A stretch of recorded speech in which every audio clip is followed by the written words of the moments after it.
As we're getting back to work, we're still at that same pace of acceleration, which I think has been the biggest learning for me. I, like many, expected things to taper off and maybe slow down a bit on the migration to cloud, but it hasn't. Folks are doubling down on that experience and wanting that ability to work anywhere.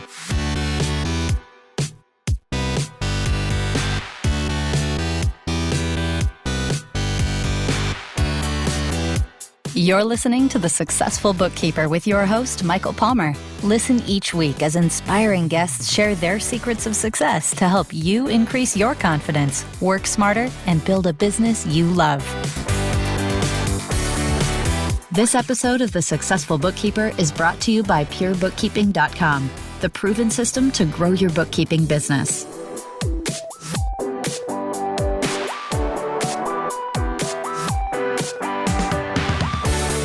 Welcome back to the Successful Bookkeeper Podcast. I am your host, Michael Palmer, and today's show is going to be a fantastic one.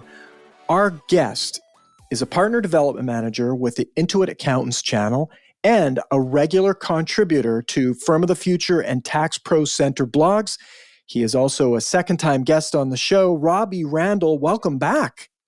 Hello, Michael. Hello, everyone. Thank you for having me. Yeah, great to have you back. And it's so funny. I was reaching out to you to say hello and thought, oh my goodness, we're gonna have a catch-up call.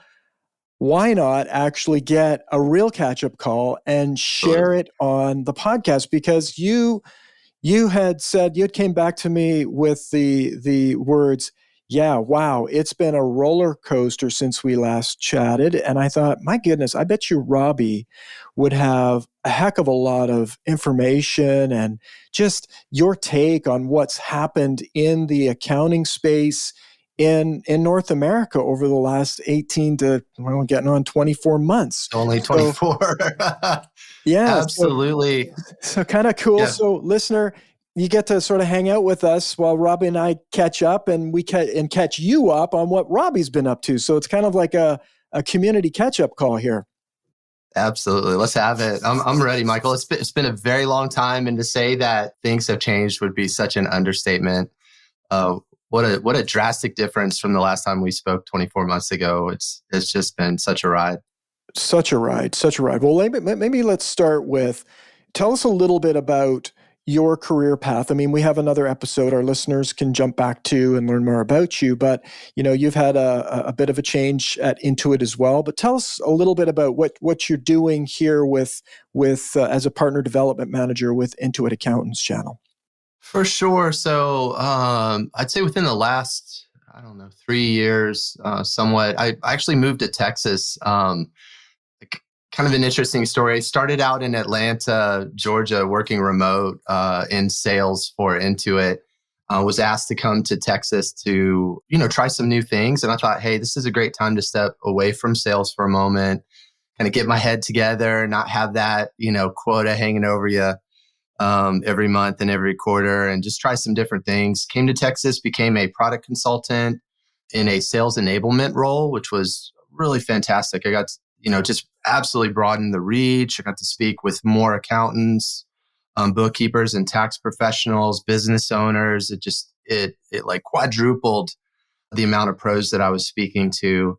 I was in that role for a little bit, and then an opportunity opened where a territory for the business development team, a sales role opened up.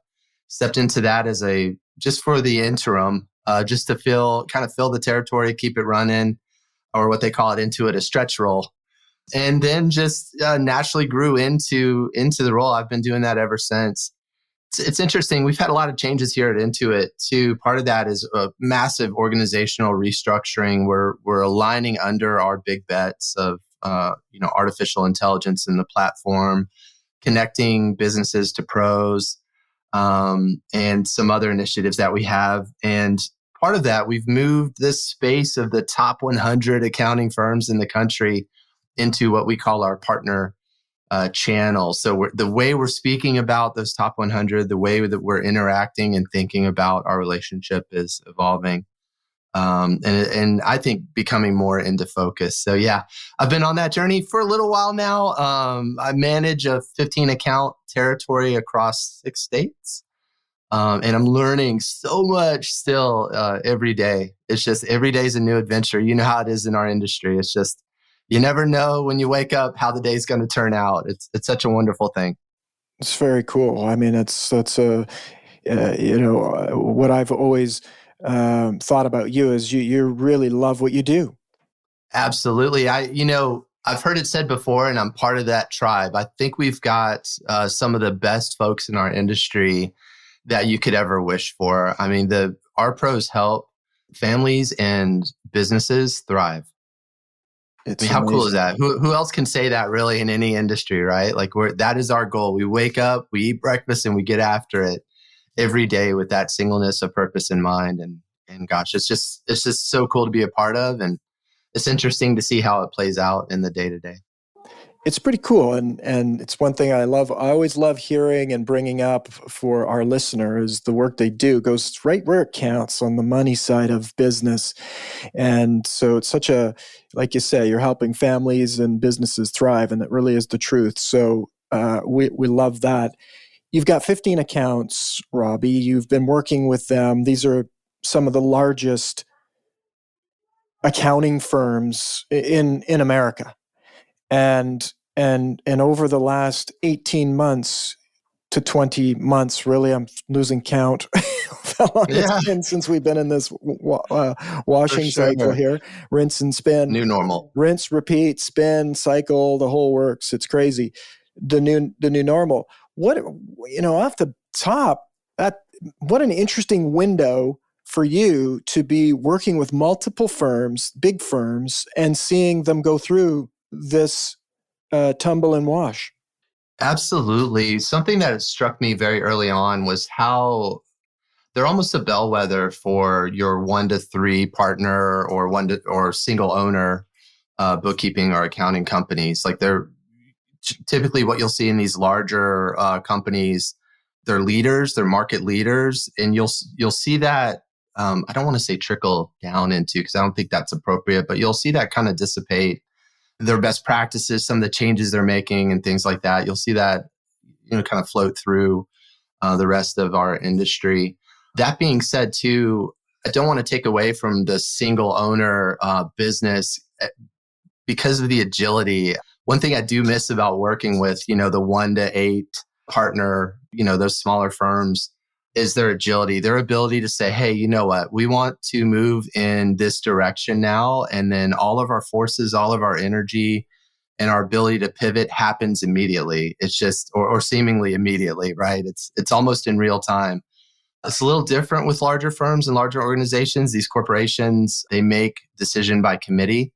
It's a longer process to have initiatives play out, but it's still very much cutting edge, on the edge of technology.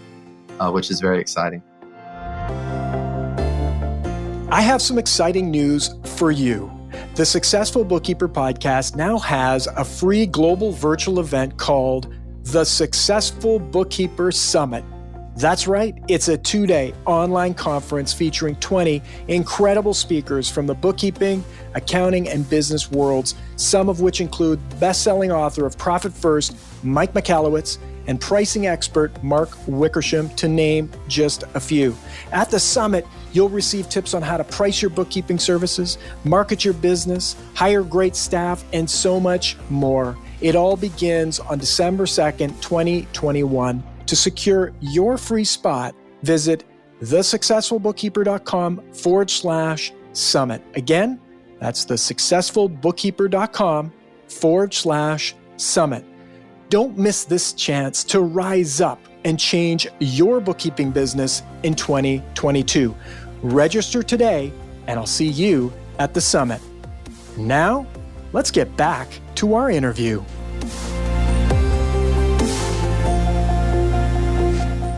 And I would think that absolutely the smaller firm can sort of make a decision today and go when you have more people and more thinking needs to be done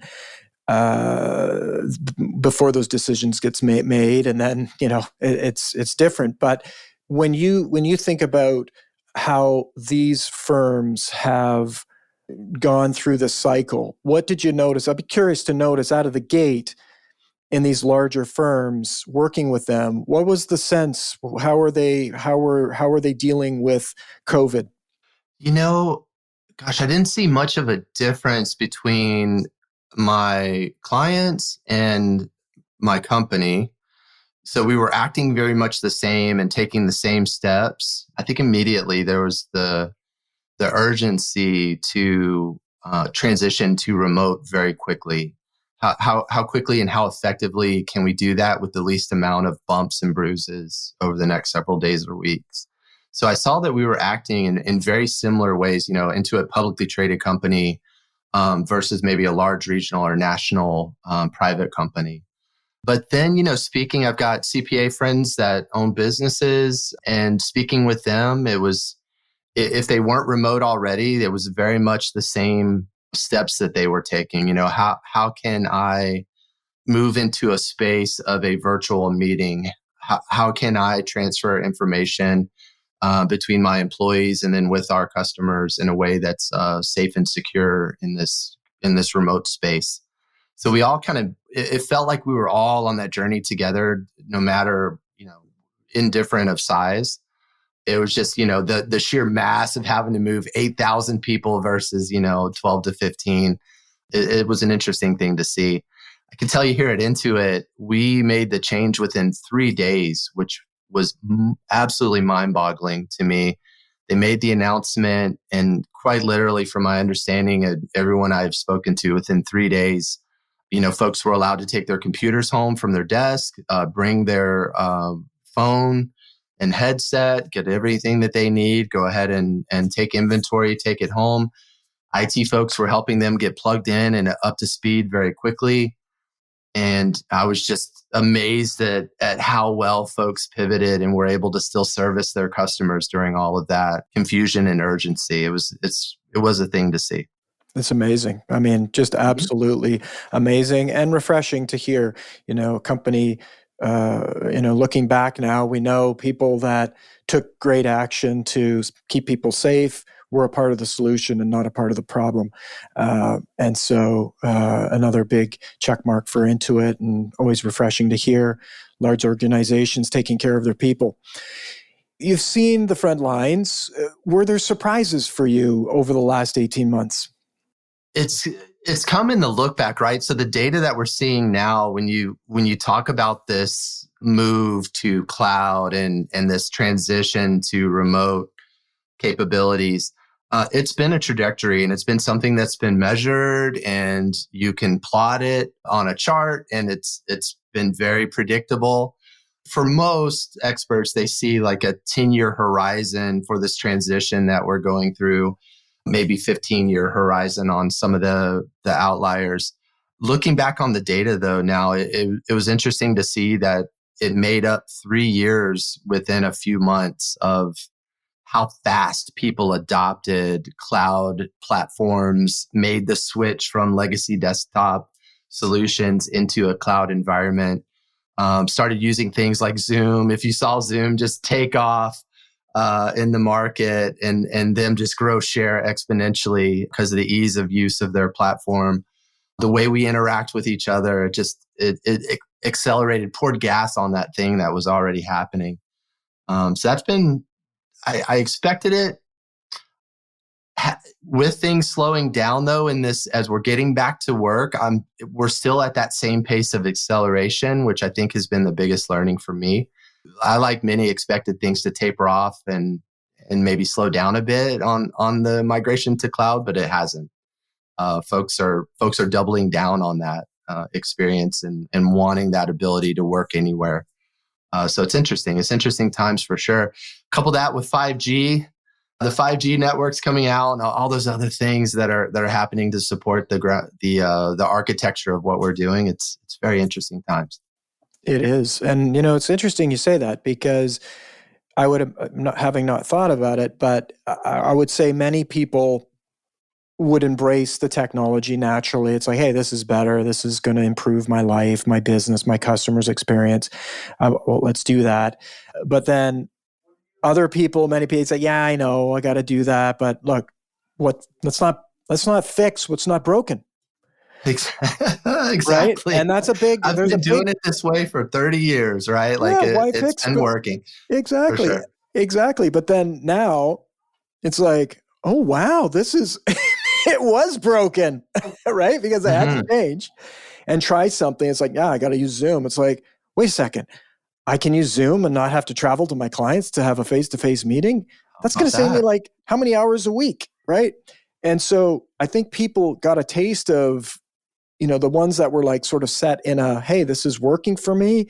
They got a taste of the cloud world, the virtual world where we're going. And it's like, wow, their minds exploded. And it's, how do you hold that back? I mean, it's like they get addicted to actually, let's get this stuff going. You can just imagine. So there's a big swath of people like that, I'm sure, because they were not, it wasn't a choice. They had to do it. And so compelling event, hey, you have to go virtual. You have to try some of these other things to help you along. So yeah, that's surprising. And it's kind of cool to hear you say it. It really is. Folks like us, we've been saying this for a while. Come on in, the water's great. But you're absolutely right to actually find yourself in a situation where you have to use the utilities and then immediately experience the differences and the benefits. I could see where it would be hard to go back and not want to double down on that. I've been on a career path where, we reach people out of state naturally, right? It's just part of the deal. So we've been kind of in that space for a while. And even as early adopters, we've had to figure out ways to kind of make it work. Absolutely. The technology has caught up to where it just works.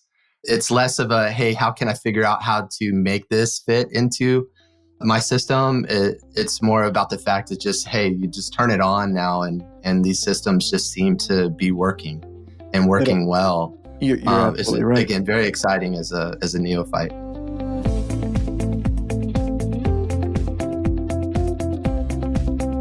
It's very cool. And, the only thing they haven't figured out yet is how we can all just wake up at the same time so we don't have to cross these time zones. But I don't know if they'll solve that. I was thinking that last night. Hey, shout out to my California peeps. Exactly. Yeah, that's awesome. Exactly. Well, we have team members in Australia and that. Oh my goodness. And that is, it's always a juggle and it keeps the 24-hour clock going. But changing gears a little bit, I mean, you mentioned AI, super exciting, super don't know what the heck is going on in that space myself. It's kind of like, well, it's all about the future, but the future really is now. This is stuff that you're talking about with your customers and you're helping them know what's coming. You're a regular contributor to Firm of the Future and Tracks Pro Center. Share with us some of the things that are happening at Intuit that are going to literally probably blow our minds. Absolutely. For us, the big focus is on cash. It's all about the cash. It's about the health of your cash flow. It's about forecasting.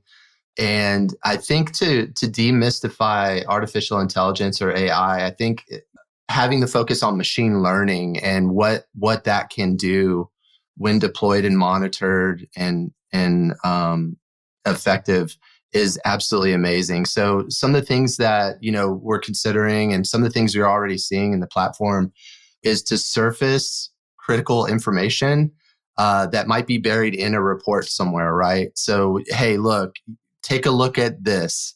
This is important. And then I think the next step for machine learning would be, okay, now that the information is surfaced, here is a step that you may want to take in order to triage or pivot from what you're seeing in this data. So it's an interesting thing, the way machine learning is working. The last I heard, and I could be mistaken, there's around 200 machine learning cycles happening today in the platform, QuickBooks Online and QuickBooks Online Accountant, which is just very exciting. You see that happening in the bank feed and the receipt capture, how machine learning is extracting data from a paper receipt and then applying it in the appropriate places within the books. Just saving massive amounts of time of keying in data. So super interesting. Yeah, there's a lot to talk about there. And then, you're hearing whispers about things like the metaverse, coming out of a social platform and things like that. So it's, gosh, where to start? Where to start? Well, of course, this podcast will air before QuickBooks Connect. And that would be, if there was a time to attend QuickBooks Connect, this would be the time. With all of these things that are happening, we're just dipping our toe into it right now. And we could probably spend 2 or 3 days talking about all of the things that are happening at Intuit and in the accounting space with all the app partners, that life is changing. Just like Zoom took off and had to improve and made it better. And oh, gee, this could work differently. So have Intuit. So have all of Intuit's app partners. And we see it, I see it all the time. It's rapid improvement of the tools that we use. Well, it's a difficult job to use the tools today. It's a difficult job to understand the changes and how those the implications of those changes affect us as business owners and also our clients out there. So I think this is a nice little kind of like, oh yeah, you know what? I really need to get to Connect and find out what's happening, what's changing, what's going on. Absolutely right. It's virtual this year, so no matter where you are in the world, you could tune in or tune into a recording and see the latest and greatest that's coming out of the company. You're absolutely right with the app partners. You're touching on another piece of machine learning where iteration happens now. It happens while we sleep. So I've always been a big fan of testing something, having a hypothesis, testing the hypothesis, gathering your learnings, and then iterating, and then going out and testing with the new information. Machine learning can do that literally while you and I are off in dreamland tonight. So the rate of improvement in these systems is just mind-boggling. I always tell folks, look, if even if you're taking education, let's say a pro advisor training once a year, it's almost not enough anymore, right? It's the education mindset. It just has to be a part of your DNA these days. And I would say, hey, check in at least once a month if you can, see what's new, see what's happening in the platform, or if there's an app or another technology that you're into, check in with the teams and see what's new. Because I can assure you, just about on a monthly basis, they'll have something for you.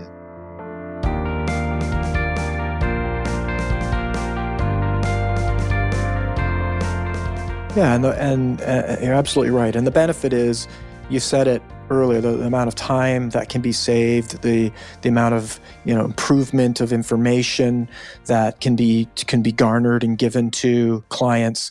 All of this stuff ends up growing a different type of business, and one that is focused on having the time and the data and information to help business owners make better decisions, and those better decisions lead to more money in their bank, and that has a direct correlation to you, listener, in your bank account. So if you play that right, which we talk about all the time on the podcast, so this is sharpening the saw is a better way of saying it, sharpening the saw exercise, and has to be done.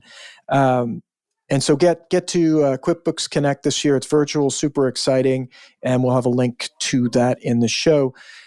Robbie, you've been a listener of the podcast for some time. I remember meeting you actually at QuickBooks Connect in San Diego. It's not San Diego, San Jose. Yeah, San Jose. Yeah, for sure. San Jose, which is kind of cool. And this is the first year that we're actually running our own virtual summit, the Successful Bookkeeper Summit, which is happening on December 2nd and 3rd. December 2nd and 3rd, yes. So I'm super excited, and I was reaching out to you because I knew you would be really interested in attending and being a part of it as well. And so thank you for coming on the show and sharing with us what's been going on in the world over the last 18 months and from your perspective, and looking forward to having you join us at the summit as well. Absolutely. How exciting is that? The launch of a summit. It's pretty cool. Very cool. It's pretty cool. Absolutely. And it's another result of COVID, because like our listeners probably saying, oh, yay, another summit. The technology that's out there and things that, we're building our own technology platform to host our own summit, because we want to have something bespoke for bookkeepers. It's built for bookkeepers by bookkeepers and serves the needs of bookkeepers. And so that's been exciting. But when has there been a time where, a small organization like ours could actually put out something like this? Well, it's a result of rapid advancement in technology and how things work, and having the time and energy and knowing that this is a big piece and will be a big piece. So this is the first of many summits to come for our community, and really focused on our listener, what they need, what they're faced with, being small, medium-sized business owners of bookkeeping firms. And so it's pretty exciting that we can deliver that, but it is a result. I mean, we wouldn't probably be having this conversation if COVID had not occurred. So these are the silver linings.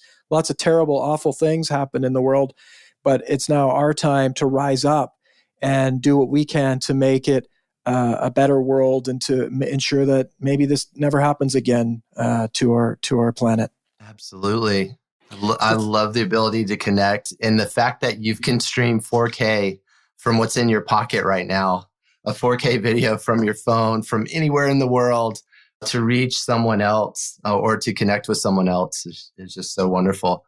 Congratulations. That's a very big deal. Thank you. We're pretty excited. We got a lot of work to do to pull it all off. But for you, listener, if you have not registered, get your free pass at the successfulbookkeeper.com/summit. And if you want to treat yourself, you can upgrade to VIP. We got some cool things for VIP members as well. Nice. Yeah. So we're going to have a lot of fun, and we're going to look forward to that. Robbie, as always, it's always great to catch up with you. Thank you for coming on and sharing what's been going on in your world. And I know we'll have you back to keep on sharing, because, like you said, the rate of change is going fast. We're going to need you to come on back and keep us posted on what's going on.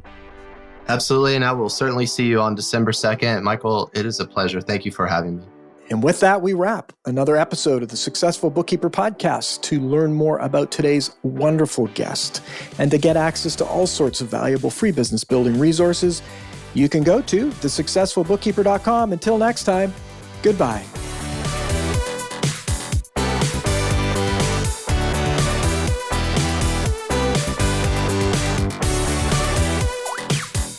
You've been listening to The Successful Bookkeeper with Michael Palmer. For more information and to download the resources mentioned in this episode, please visit us at thesuccessfulbookkeeper.com. Thank you for listening.